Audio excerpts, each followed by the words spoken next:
Olá pessoal, tudo bem com vocês? Bem, mais uma aula, não é, de gramática para o pessoal do oitavo A e oitavo B. Nós precisamos finalizar a questão das vozes e tem algo que é importante para que vocês não confundam na hora de reescrever as orações, trocando as vozes, tudo bem? Então eu coloquei 3 exemplos básicos para vocês se acostumarem. Vejam só.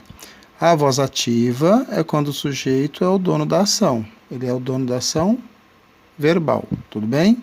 Então aqui eu deixei na minha primeira oração. O gerente liberou o talão de cheques. Percebam que o verbo está no pretérito perfeito, ok? A nossa segunda oração eu deixei no presente, olha só. O gerente libera o talão de cheques. É algo que está acontecendo neste momento. Olha só, presente do indicativo.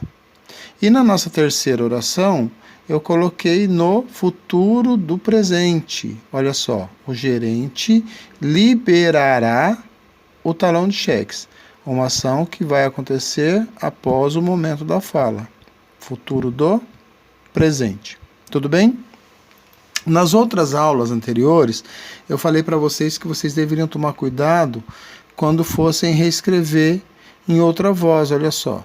O verbo principal, ele tem um tempo específico, ok?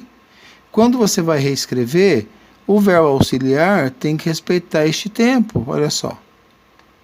Tudo bem? Então vamos fazer uma por uma. O gerente liberou o talão de cheques, passando para a voz passiva analítica. Só para relembrar, analítica é uma locução verbal. Eu preciso de 2 verbos ou mais. A analítica. Tudo bem? Então, passando essa primeira oração para a voz passiva analítica, você vai respeitar o tempo do verbo aqui, olha só. Que aqui nós sabemos que é pretérito perfeito. O auxiliar também fica no pretérito perfeito. Tudo bem? O gerente liberou o talão de cheques. O talão de cheques foi liberado pelo gerente. Olha só, quem era nosso sujeito? O gerente. Quem é o nosso objeto direto? O talão de cheques. Se lembram da nossa segunda aula, onde a gente faz aquele X? Olha só, quem é o objeto direto passou a ser o sujeito paciente ou sujeito passivo. Quem era o nosso sujeito agente virou agente da passiva. Fez um X, não fez? Bora lá para a nossa segunda. Vamos lá. O gerente libera o talão de cheques. Falei que está no presente do indicativo.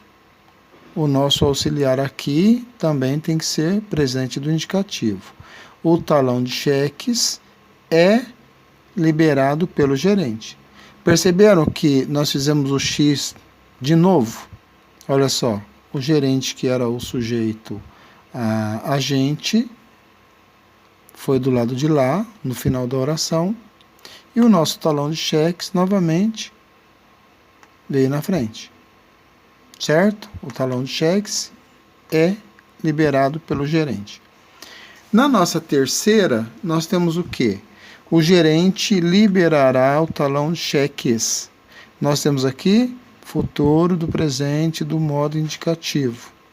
O verbo principal aqui na voz ativa, ok? Ao reescrevermos na voz passiva analítica, nós teremos que respeitar este tempo verbal.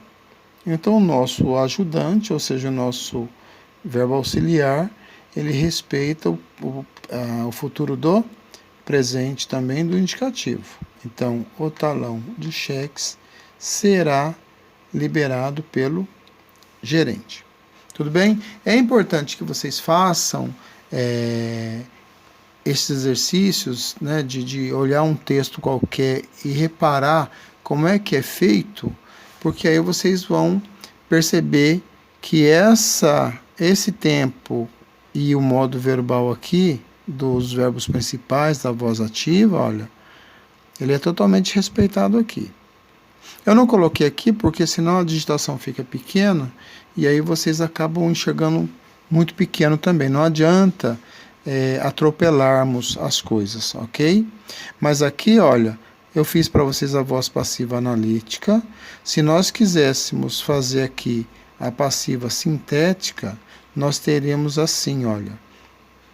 Liberou-se o talão de cheques, certo? Libera-se o talão de cheque, ó. Libera-se o talão de cheques. Só tem uma questão que é um pouquinho mais complicadinho para vocês, mas que a gente não vai aprofundar muito não. Só vou comentar com vocês, né? Porque um ou outro pode ficar curioso aí. Mas no caso do futuro do presente, do indicativo, caso você queira fazer a voz passiva sintética, aquela palavrinha se, ela tem que se encaixar aqui dentro deste verbo, tá? Então, nós teríamos liberar-se-á. Olha só que coisa difícil? Não é muito não. Liberar-se-á o talão de cheques. Professor, ficou complicado. Não ficou, gente. Olha, aqui não está liberará, é futuro do presente, do indicativo. É só você pegar esse azinho aqui, afastá-lo um pouquinho, colocar aqui tracinho C, tracinho A. Vai ficar liberar-se-á. E aí você acaba fazendo algo que vocês vão aprender com mais tranquilidade para os anos que virão ainda, é algo que se fala sobre a colocação pronominal.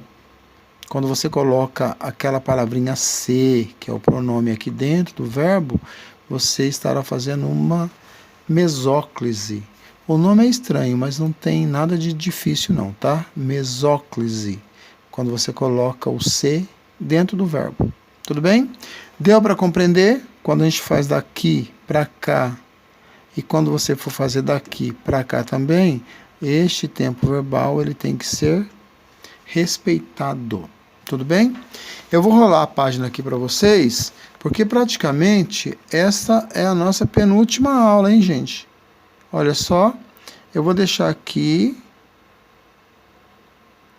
Vocês farão para mim o exercício 6 da página 96, o 7 da 97 e a página 99. Esta página 99 é aquela que fecha o primeiro bimestre. É como se fosse um resuminho, tem lá umas perguntas básicas para vocês completarem. Só para a gente deixar fechado o primeiro bimestre, tudo bem? Então a nossa próxima aula, ela vai ser somente para a correção destes elementos. E mais uma vez, eu os tranquilizo. Quando voltarmos, faremos as revisões dos conteúdos referentes às avaliações que serão aplicadas. Tudo bem? Fico por aqui e em breve eu disponibilizarei a aula com as correções. Ok? Um abraço a todos. Até mais.